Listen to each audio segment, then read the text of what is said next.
ಕೇಂದ್ರ ಬಜೆಟ್ ಇದೆ, ಏನ್ ನಿರೀಕ್ಷೆ ಮಾಡ್ತಾ ಇದ್ದೀರಿ? ಕೇಂದ್ರ ಬಜೆಟ್ನಲ್ಲಿ ಈ ಸಲ ಅಂತೂ ಬಹಳ ದೊಡ್ಡ ಮಟ್ಟದ ನಿರೀಕ್ಷೆ ಇದೆ. ಯಾಕೆಂದ್ರೆ ಈ ಸಲ ಕರ್ನಾಟಕದಿದ್ದಂತ ಪ್ರಾದೇಶಿಕ ಪಕ್ಷ JDS ನ ಭಾಗವಾಗಿ HD ಕುಮಾರಸ್ವಾಮಿ ಅವರು ಕೇಂದ್ರ ಸಂಪುಟ ದರ್ಜೆ ಸಚಿವರಾಗಿದ್ದಾರೆ. ಇದು ಒಂದು ವಿಷಯ. ಎರಡನೇದು, ಈ ಸಲ ಕರ್ನಾಟಕ ರಾಜ್ಯದ ಸಚಿವ ಸಂಪುಟ ಸಭೆಯಲ್ಲಿ ಕರ್ನಾಟಕದಲ್ಲಿ ನೂತನವಾಗಿ ಒಂದು ಕೃಷಿ ವಿಶ್ವವಿದ್ಯಾಲಯ ಮಂಡ್ಯದ ವ್ಯಾಪ್ತಿಯಲ್ಲಿ ಆರಂಭ ಆಗಬೇಕು ಅನ್ನುವಂತ ಒಂದು ಅನುಮೋದನೆ ಸಿಕ್ಕಿದೆ. ಇದನ್ನ ನಾವು ಎರಡು ರೀತಿನಲ್ಲಿ ನೋಡಬಹುದು. ಒಂದು, ಇಡೀ ಮಂಡ್ಯ ಜಿಲ್ಲೆ ಬಹುತೇಕ ನಮ್ಗಿರುವಂತದ್ದು ಗ್ರೀನ್ ಬೆಲ್ಟ್, ಅದಕ್ಕೆ ತುಂಬಾ ಇಂಡಸ್ಟ್ರಿಗಳು ನಮಗೆ ಬರೋದಕ್ಕೆ ಹಲವಾರು ರೀತಿಯಲ್ಲಿ ಕೆಲವು ಟೆಕ್ನಿಕಲಿ ಕೊರತೆಗಳು ಇದೆ. ಆದ್ರೆ ಈ ಕೃಷಿ ವಿಶ್ವವಿದ್ಯಾಲಯ ಬರ್ತಾ ಇರೋದ್ರಿಂದ ಮತ್ತೆ ಕೃಷಿ ಉತ್ಪನ್ನಗಳನ್ನ ನಾವು ಯಥೇಚ್ಛವಾಗಿ ಇಲ್ಲಿ ಉತ್ಪಾದನೆ ಮಾಡೋದ್ರಿಂದ ಅಗ್ರಿಕಲ್ಚರಲ್ ಸ್ಟಾರ್ಟ್ಅಪ್ ಮತ್ತೆ ಅಗ್ರಿಕಲ್ಚರಲ್ ಇಂಟರ್ನ್ಯಾಷನಲ್ ಕೊಲಾಬರೇಷನ್ಸ್ಗೆ ಒಂದು ದೊಡ್ಡ ಮಟ್ಟದ ಅವಕಾಶ ಮಂಡ್ಯ ಜಿಲ್ಲೆಗೆ ಬಂದೊದಗಿದೆ. 1960s ಅಲ್ಲಿ ಇಲ್ಲಿ ದಾಸೇಗೌಡರು ಜನರಲ್ ಮ್ಯಾನೇಜರ್ ಆಗಿದ್ದಾಗ ಮೈಶುಗರ್ ನಲ್ಲಿ ಹಲವು ರೀತಿಯಾದಂತಹ ಸ್ಟಾರ್ಟ್ಅಪ್ಸ್ ಗಳು ಅಸ್ತಿತ್ವದಲ್ಲಿ ಇತ್ತು. ಬಹಳ ಮುಖ್ಯವಾಗಿ ಶುಗರ್ ಬೇಸ್ಡ್ ಸ್ಟಾರ್ಟ್ಅಪ್ಸ್ ಅಲ್ಲಿ ಒಂದು ಕಾನ್ಫೆಕ್ಷನರಿ ಯೂನಿಟ್ ಇತ್ತು. ಬಹಳ ಜನರಿಗೆ ಅದ್ ನೆನಪೇ ಇಲ್ಲ ಅಥವಾ ಅದ್ರ ಬಗ್ಗೆ ಗೊತ್ತೇ ಇಲ್ಲ.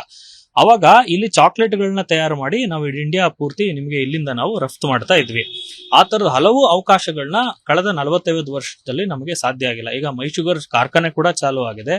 ರಾಜ್ಯ ಸರ್ಕಾರನೂ ಅದಕ್ಕೆ ಬೇರೆ ರೀತಿಯಾದಂತ ಉತ್ತೇಜನ ಕ್ರಮಗಳನ್ನ ಕೊಡುವಾಗ ಇದನ್ನ ಗುರಿಯಲ್ಲಿ ಇಟ್ಕೊಂಡು ಕೇಂದ್ರ ಸರ್ಕಾರ ಏನ್ ಮಾಡ್ಬೇಕು ಅಂತಂದ್ರೆ, ಇಲ್ಲಿ ಈ ಅಗ್ರಿಕಲ್ಚರ್ ಬೇಸ್ಡ್ ಸ್ಟಾರ್ಟ್ಅಪ್ ಜೊತೆನಲ್ಲಿ ಶುಗರ್ ಬೇಸ್ಡ್ ಸ್ಟಾರ್ಟ್ಅಪ್ ಗಳಿಗೆ ನಿಮ್ಗೆ ಗಮನ ಕೊಡಬೇಕು.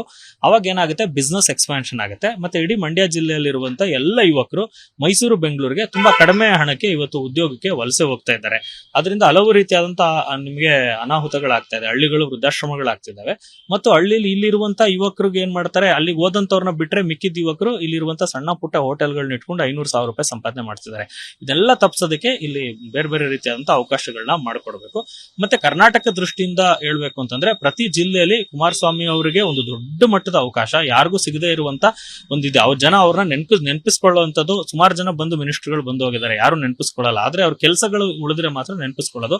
ಪ್ರತಿ ಜಿಲ್ಲೆಯಲ್ಲಿ ಕನಿಷ್ಠ 3 ಇಂಡಸ್ಟ್ರಿನ ನಾನು ಸ್ಥಾಪನೆ ಮಾಡಲೇಬೇಕು. ಅದರಲ್ಲಿ ಈಗ ಆಲ್ರೆಡಿ ನಷ್ಟದಲ್ಲಿರುವಂತ ಸಾರ್ವಜನಿಕ ಉದ್ದಿಮೆಗಳನ್ನ ಮತ್ತೆ ಆರಂಭಿಸೋದು, ಮತ್ತೆ ಅದಕ್ಕೆ ಬೇಕಾದಂತ ಪ್ಯಾಕೇಜಸ್ ಕೊಡಿಸೋದ್ರ ಜೊತೆಗೆ ಹೊಸ ರೀತಿಯಾದಂತ ಟೆಕ್ನಿಕಲ್ ಬೇಸ್ಡ್ ಆದಂತ ಮತ್ತೆ ಇಂಡಸ್ಟ್ರಿಯಲ್ ಬೇಸ್ಡ್ ಆದಂತ ದೊಡ್ಡ ಉದ್ಯಮಗಳನ್ನ ಅವ್ರು ತರಬೇಕು. ಅವಾಗ ಇಡೀ ರಾಜ್ಯದಾದ್ಯಂತ ದೊಡ್ಡ ಮಟ್ಟಿಗೆ ಔದ್ಯೋಗಿಕ ಕ್ರಾಂತಿ ಸಾಧ್ಯ ಆಗುತ್ತೆ. ಇಲ್ಲದೆ ಇದ್ರೆ ಇದರಿಂದೇನು ಅಂತ ರೀತಿಯಾದಂತ ರಿಸಲ್ಟ್ ಏನು ಬರೋದಿಲ್ಲ. ಅದಕ್ಕೆ ಈ ಬಜೆಟ್ ಬಹಳ ಮುಖ್ಯವಾಗಿ ನಾನು ನಿರೀಕ್ಷೆ ಮಾಡ್ತಾ ಇದ್ದೀನಿ. ನೋಡೋಣ ಅವ್ರು ಯಾವ ರೀತಿಯಲ್ಲಿ ಕೊಡ್ತಾರೆ ಅಂತ. ಮಂಡ್ಯ ಸಿಟಿ ಡೆವಲಪ್ಮೆಂಟ್ ಬಗ್ಗೆ ಏನಾದ್ರು ಮಂಡ್ಯ ಸಿಟಿನಲ್ಲಿ ಅದೇ ಸರ್, ನನಗೆ ಯಾವುದೇ ನಾನು ಹೇಳಬೇಕು ಅಂತಂದ್ರೆ ನಿರೀಕ್ಷೆ ನಾನೇನು ವೇಗಾಗಿ ಮಾಡಲ್ಲ. ಯಾವಾಗ್ಲೂ ನಾನೊಬ್ಬ ಜವಾಬ್ದಾರಿಯುತ ನಾಗರಿಕನಾಗಿ ಮಂಡ್ಯ ಸಿಟಿ ಒಳಗಡೆಗೆ ನಿಮಗೆ ಸುತ್ತಮುತ್ತಲು ಈ ಮಂಡ್ಯ ಸಿಟಿಯನ್ನ ಡೆವಲಪ್ ಮಾಡೋದಕ್ಕೆ ಹಲವು ಆಪ್ಷನ್ಗಳು ಇದಾವೆ. ಅಂದ್ರೆ ಈ ಸುತ್ತಮುತ್ತಲೇ 3 ಕಿಲೋಮೀಟರ್ ಆಚೆ ಹೋದ್ರೆ ಮಂಡ್ಯದ ಇದ್ರ ಒಳಗಡೆಗೆ ಯಾವ ದಿಕ್ಕಲ್ಲಿ ಹೋದ್ರೂ ಕೂಡ ಒಂದೊಂದು ಹಳ್ಳಿ ಸಿಗುತ್ತೆ.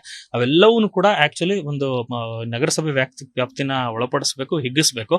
ಮತ್ತು ಮಹಾನಗರ ಪಾಲಿಕೆ ಆಗೋ ಕಡೆಗೆ ನಾವು ಗಮನ ಕೊಡಬೇಕು. ಯಾಕೆಂದ್ರೆ ಅವಾಗ ಸ್ಮಾರ್ಟ್ ಸಿಟಿ ಪ್ರಾಜೆಕ್ಟ್ಗಳು ಬರುತ್ತೆ, ಮತ್ತೆ ನರ್ಮ್ ಯೋಜನೆಗಳೆಲ್ಲವೂ ಕೂಡ ನಿಮ್ಗೆ ಬರಕ್ ಶುರು ಆಗುತ್ತೆ. ಆ ರೀತಿನಲ್ಲಿ ಬಂದಾಗ ಏನಾಗುತ್ತೆ ಅಂತ ಹೇಳಿದ್ರೆ, ಇವಾಗ ಮೈಸೂರು ಬೆಂಗಳೂರು ಮಧ್ಯದಲ್ಲಿ ಒಂದು ದೊಡ್ಡ ರಸ್ತೆ ನಮಗೆ NH ಒಂದು ದೊಡ್ಡ ರಸ್ತೆ ಹೋಗಿರೋದ್ರಿಂದ ಅಭಿವೃದ್ಧಿಗೆ ಎಲ್ಲರೂ ಕೂಡ ಮೈಸೂರಿನಿಂದ ಬೆಂಗಳೂರಿಗೆ ಸೀದಾ ಶಿಫ್ಟ್ ಆಗ್ತಾರೆ. ಅದ್ರ ಮಧ್ಯೆ ಮಂಡ್ಯದಲ್ಲಿ ನಾವು ಗಮನ ಸೆಳೆಯಕ್ಕೆ ಸಾಧ್ಯ ಆಗಬೇಕು ಅಂತಂದ್ರೆ, ಇಲ್ಲಿ ನಿಮಗೆ ಬೇರೆ ಬೇರೆ ಸಾಫ್ಟ್ವೇರ್ ಬೇಸ್ಡ್ ಮತ್ತೆ ಇಲ್ಲಿರುವಂತ ಬೇರೆ ಬೇರೆ ಸರ್ವಿಸ್ ಗಳಲ್ಲಿ ಹುಡುಗರನ್ನ ತೊಡಗಿಸುವಂತ ಒಂದು ಇಂಟರ್ಮೀಡಿಯೇಟ್ ಟ್ರೈನಿಂಗ್ ಸೆಂಟರ್ಗಳನ್ನ, ಇನ್ಕ್ಯುಬೇಷನ್ ಸೆಂಟರ್ಸ್ ಗಳನ್ನ ಮಾಡಬೇಕು. ಯಾಕಂದ್ರೆ ಸುತ್ತಮುತ್ತ ತುಂಬಾ ಇಂಜಿನಿಯರಿಂಗ್ ಕಾಲೇಜ್ಗಳಿದೆ, CIT ಇದೆ, MRIT ಇದೆ, ನಮ್ಮ ಜಿಲ್ಲೆ ಒಳಗಡೆನೆ ಎಂಡಲ್ಲಿ MIT ಇದೆ, ಮತ್ತೆ PS ಕಾಲೇಜ್ ಇದೆ. ಸೊ ಈ ತರ ತುಂಬಾ ಬೇರೆ ಬೇರೆ ಇಂಜಿನಿಯರಿಂಗ್ ಕಾಲೇಜ್ಗಳಿದೆ. ಇವೆಲ್ಲವೂ ಕೂಡ ಇನ್ಕ್ಯುಬೇಷನ್ ಸೆಂಟರ್ಸ್ ಗಳನ್ನ ನಾವು ಮಾಡಬೇಕು. ಮತ್ತೆ ಸಿಟಿ ಇನ್ಫ್ರಾಸ್ಟ್ರಕ್ಚರ್ ತುಂಬಾ ಶೋಚನೀಯ ಮಟ್ಟದಲ್ಲಿದೆ. ಯಾವ ಸರ್ಕಾರಗಳು ಬಂದ್ರು ಯಾರೇ ಬಂದ್ರು ಕೂಡ ಯಾವುದೇ ಇಂಪ್ರೂವ್ಮೆಂಟ್ಸ್ ಗಳನ್ನ ನಾವು ಕಾಣ್ತಾ ಇಲ್ಲ. ಇದಕ್ಕೆ ಬೇರೆ ಬೇರೆ ಫಂಡಿಂಗ್ ಗಳನ್ನ CSR ಮತ್ತೆ ಇದನ್ನೆಲ್ಲದನ್ನು ಕೂಡ ತರಬೇಕು ಅಂತಂದ್ರೆ ಸರ್ಕಾರ ಫಸ್ಟ್ ಇನ್ವೆಸ್ಟ್ ಮಾಡಬೇಕು. ಇನ್ವೆಸ್ಟ್ ಮಾಡಿ ಇದು ಆದಿನಲ್ಲಿದೆ ಅಂತಂದ್ರೆ ಸಾಧ್ಯ ಆಗುತ್ತೆ. ಅದಕ್ಕೆ ಕೇಂದ್ರ ಸರ್ಕಾರ ಇದಕ್ಕೆ ದೊಡ್ಡ ಮಟ್ಟದಲ್ಲಿ ಏನಾದ್ರೂ ಕೊಡಬೇಕು. ಕುಮಾರಸ್ವಾಮಿ ವಿರುದ್ಧಕ್ಕೆ ಫೈಟ್ ಮಾಡಬೇಕು. ಅವ್ರು ಫೈಟ್ ಮಾಡದೇ ಇದ್ರೆ ನಾನು ಸುಮ್ಮನೆ ಹೋಗಿ ಏನೋ ಮಿನಿಸ್ಟರ್ ಆದೆ ಅಂದ್ರೆ ಇದೊಂದು ಏನು ಫಾಯ್ದೆ ಇಲ್ಲ. ಅವ್ರಿಗೆ ಒಂದು ಅವಕಾಶ ಅಂತೂ ಇದೆ. ಅವ್ರು ಮಾಡಿದ್ರೆ ಜನ ಅವ್ರನ್ನ ನೆನ್ಕೊಳ್ತಾರೆ. ಇದು ಒಂದು ದೊಡ್ಡ ಸಾಧ್ಯತೆ ನೋಡ್ತಾ ಇದ್ದೀನಿ. ನಾನು ವಿನಯ್ ಅಂತ ಸರ್, ನಾನೊಬ್ಬ ಚಲನಚಿತ್ರ ನಿರ್ದೇಶಕ ಮತ್ತು ಲೇಖಕ.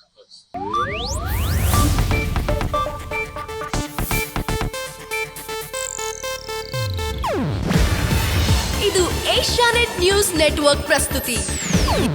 ನೀವು ನೋಡ್ತಿದ್ದೀರಾ ಏಷ್ಯಾನೆಟ್ ಸುವರ್ಣ ನ್ಯೂಸ್.